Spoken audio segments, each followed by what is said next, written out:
আসসালামু আলাইকুম রহমতুল্লাহ। বাংলাদেশ আওয়ামী লীগ নিষিদ্ধ, এটা আপনারা জানেন। এবার ইস্কন নিষিদ্ধের জন্য সকল প্ল্যান প্রোগ্রাম হয়তোবা সাজানো হয়ে গিয়েছে। মানে কেন কথা বললাম, একটা ছাত্র, বুয়েটের ছাত্র নাকি তার বিরুদ্ধে ধর্ষণের অভিযোগ নিয়ে এসে সেটা নিয়ে দেখলাম অনেক কিছু কাহিনী হয়েছে। এরপরে শেরেবাংলা কৃষি বিশ্ববিদ্যালয়ে গতকালকে রাতে তারা একটা মিছিল করেছে, নারায়ে তাকবীর আল্লাহু আকবার বলে স্লোগান দিয়ে তারা সেখানে ইস্কনের নিষিদ্ধের আবেদন জানিয়েছে। এবং ইস্কন হলো আওয়ামী লীগের দালাল, আওয়ামী লীগের পুনর্বাসন বা আওয়ামী লীগ পুনর্গঠন তাদের মাধ্যমে হবে, এরকমও কথাবার্তা তারা বলেছে। কমেন্টে দেখলাম মাশাল্লাহ, সুবহানাল্লাহ, আলহামদুলিল্লাহ ভরে গিয়েছে।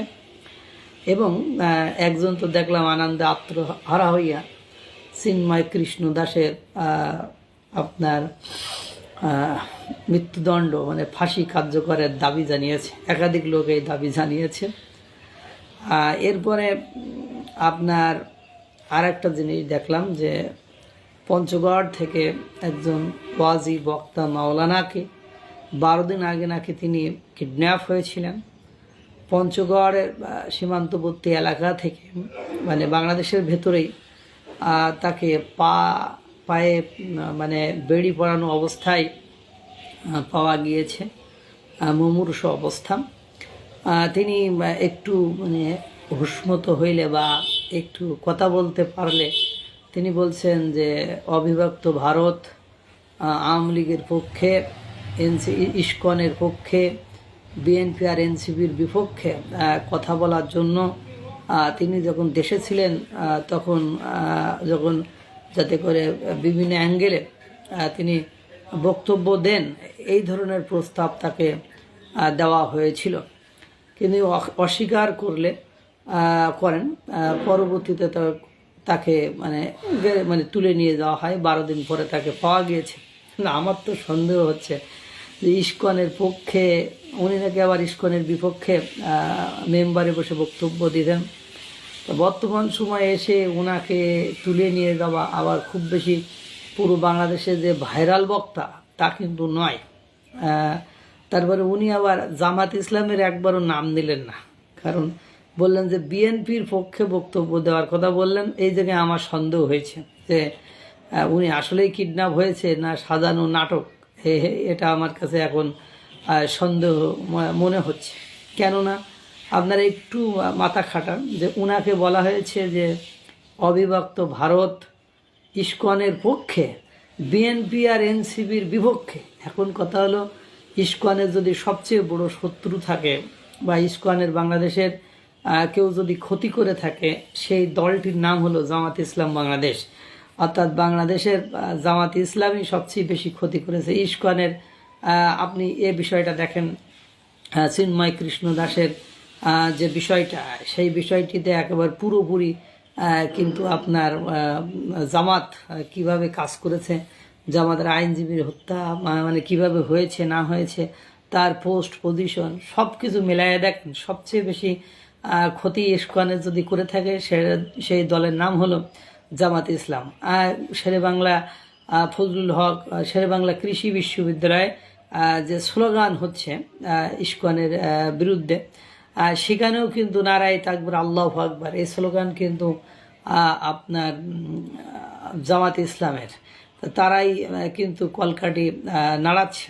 এবং আপনার যত কমেন্ট, যত ইস্কনের বিরুদ্ধে যত মানে খড়গহস্ত নামানোর বা তাদের নিষিদ্ধ করার যে কথাগুলো উঠছে, সেখানে কিন্তু জামাত ইসলামের অগ্রগণ্য ভূমিকা। এবং আপনারা খুঁটিয়ে দেখেন বা খুঁজে দেখেন, এই জামাত ইসলামই এই কলকাঠি নাড়াচ্ছে। অথচ তাদের বিরুদ্ধে কিছু বলতে বললো না, এটাই আমার মনে হয়েছে যে এই হুজুর। আবার তারপরে তাকে তুলে নিয়ে ভারতে গেল, আবার কি তার প্রতি মায়া লাগলো যায় তাকে জীবন্ত মানে জীবন একদম না হত্যা করে, তাকে মেরে না ফেলে আবার দেশে ফেরত পাঠালো এইসব কাহিনী করার জন্য। তো যদি তাকে ভারতেই নিয়ে যাবে, শুধরাইতেই যদি না পারে, হ্যাঁ, তাহলে মানে তাকে যদি তুলে নিয়ে গেছে তাহলে এটা শুধরানোর জন্যই নিয়ে গেছে।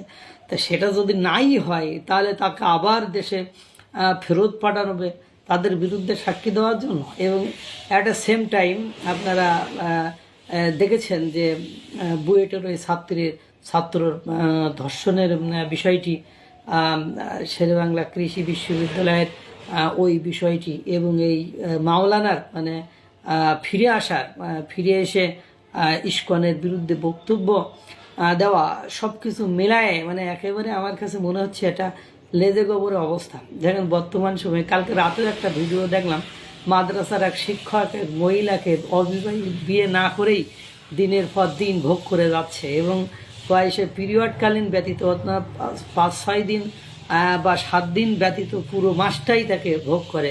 এখন সে বিয়ের দাবিতে ওই মাদ্রাসায় যে অনশন করছে। কিছুদিন আগে আপনারা দেখেন জামাতের এক নেতা মানে মাদ্রাসার ছাত্রীদের শীতলতাহানি বা উল্টোপাল্টা জায়গায় হাত দেওয়া, তার ক্ষতি সাধন করার জন্য তার কিভাবে দল থেকে বের করে দেওয়া হয়েছে। এই যে আবু তোয়া আদনানের নামে তার স্ত্রীরা একের পর এক পরকীয়া সহ যত ধরনের আকাম কুকামের কথা বলছে। এই যে কাশেমি এক হুজুর আছে, তার বিরুদ্ধে আকাম কুকাম, একের পর এক মসজিদের মানে মাদ্রাসার শিক্ষকদের বলাৎকারের ঘটনা আসছে।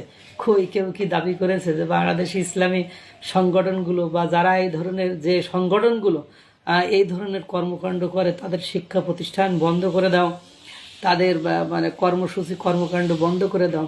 মানে পাকিস্তানের তারেক জামিল বক্তা উনি বলেছিলেন ইসলাম মানে এই নয় যে আপনি মুখে মুখে বলবেন জিনা করা হারাম, চুরি করা হারাম, ডাকাতি করা হারাম, লুটতরাজ করা হারাম, অন্যের গায়ে হাত দেওয়া হারাম, জুলুম করা হারাম। ইসলাম মানে এটা আপনার কাছে এই অপকর্ম করার সমস্ত সুযোগ সমস্ত ক্ষমতা এই পৃথিবীতে আছে, তারপরেও আপনি অপকর্ম করেননি, আপনি মানে অপেক্ষা করেছেন, আপনি ধৈর্য ধারণ করেছেন, আপনি ক্ষমা প্রদর্শন করেছেন, এর নামই তো ইমান বা এর নামই ইসলাম। কিন্তু দুর্ভাগ্য হলো সত্য যে বাংলাদেশের ইসলাম হলো সেই নিজেরা যত অপকর্ম মানে যা কিছু করেছে তখন কিন্তু কেউ বলছে না। এই যে আবু তোয়া আদনানের নামে তার স্ত্রী এত কিছু অভিযোগ নিয়ে এলো, পুরো মিডিয়া ভাইরাল হয়ে গেল, কই তদন্ত হয়েছে? তদন্ত হওয়ার পরে কি তার প্রতিষ্ঠান বন্ধ হয়ে গেছে? এই যে কাশিমি হুজুরের মানে বউ তার বিরুদ্ধে অভিযোগ নিয়ে এসেছে, সে তাকে মিডিয়াতে তাকে পতিতা মতিতা বলে একাকার করেছে। এই যে এক মাদ্রাসার শিক্ষকের বিরুদ্ধে তার এক মহিলাকে মাসের পর মাস মানে ভোগ করার যে কথা সেই মহিলা এসে বলছে, কই এইসব প্রতিষ্ঠান বন্ধের কি মানে এসেছে? এখন ইস্কনের একজন কেউ কি অন্যায় করলে পরে মানে তাকে নিষিদ্ধ করতে হবে? ভাই কথা হলো ইসলাম আপনি আপনার কথা। মাঝে মাঝে আমি একটা যে দেখি বাংলাদেশের কিছু কিছু মানুষ খ্রিস্টান ধর্ম গ্রহণ করে ফেলে, এর জন্য খ্রিস্টানদের দোষারোপ করে। ভাই এসব করে তো লাভ নেই, কারণ আপনি যে লোকটি আপনার ইসলাম ধর্মের প্রতি যার মায়া নেই মহব্বত নেই, তা অর্থ লোভে মানে মানে ইসলামের ইতিহাস কি বলে যে মানুষ না খেয়ে পড়ে থেকেও পাথর বুকে পেটে দিয়েও বসে থেকেও ইসলাম ধর্ম ত্যাগ করেনি। আর আপনার 2 টাকার লোভে আপনার ইসলাম ধর্ম ত্যাগ করে যারা খ্রিস্টান ধর্মে দীক্ষিত হচ্ছে বা খ্রিস্টান ধর্মে চলে যাচ্ছে তাদের জন্য আপনি আফসোস করেন। হায় আফসোস, আমারই তো আপনাদের জন্য আফসোস লাগে, কারণ এইসব মানুষগুলো ইসলাম ধর্মের থেকেই বা কী করবে? কারণ এরা ইসলাম ধর্ম বোঝেও না, পালনও করে না, এরা কিচ্ছু করে না। এরা বরঞ্চ মানে একটা নষ্ট প্রকৃতির একটা মানে বৈশিষ্ট্য সৃষ্টি করে। তা মানুষকে জোর করে ধর্মান্তরিত করে জোর করে ধর্মে আটকে রেখে আসলে ধর্মের কি কোনো কল্যাণ মঙ্গল হবে এটা আমার জানা নেই। আর এই যে ইস্কন নিষিদ্ধের জন্য যেসব পায়তারা চলছে, এতে করে আমার মনে হয় দেশের স্থিতিশীলতা যারা চায় না তারাই এই পলিসি এই পরিবেশ ক্রিয়েট করার আপ্রাণ চেষ্টা করছে। প্রতিদিনই আপনি সোশ্যাল মিডিয়ায় ঢোকেন, কোনো না কোনো মাদ্রাসায় কোনো ছাত্র ছাত্রী কোনো মানে ছাত্রর অভিভাবক মানে কেউ না কেউ বলাৎকার ধর্ষণ এগুলোর মানে শীতলতাহানি এগুলোর শিকার হচ্ছে। কই তার জন্য তো বলা হয় না এ দেশের এই মাদ্রাসা ধর্মীয় প্রতিষ্ঠান এগুলো বন্ধ হয়ে যাক। এখন যদি বলেন আপনি ইস্কনে সাফাই গাচ্ছেন, আমি সাফাই গাচ্ছি না, কারণ এই বন্ধ হইলে তার একটা ব্যাড ইফেক্ট নেগেটিভ ইফেক্ট বাংলাদেশের উপর পড়বে। আপনি আওয়ামী লীগ নিষিদ্ধ করেছেন, যতদিন আওয়ামী লীগ সুস্থ রাজনীতিতে বা সঠিক রাজনীতিতে বা বাংলাদেশের রাজনীতির মাঠে ফিরে না আসবে, আপনার 14 গোষ্ঠীর ক্ষমতা নেই বাংলাদেশকে একটা স্থিতিশীল রাষ্ট্রে পরিণত করেন। কারণ আর বুঝপাতা না বুঝলে রেস কাটা। আল্লাহ তাআলা সকলকে ভালো রাখুক, সুস্থ রাখুক।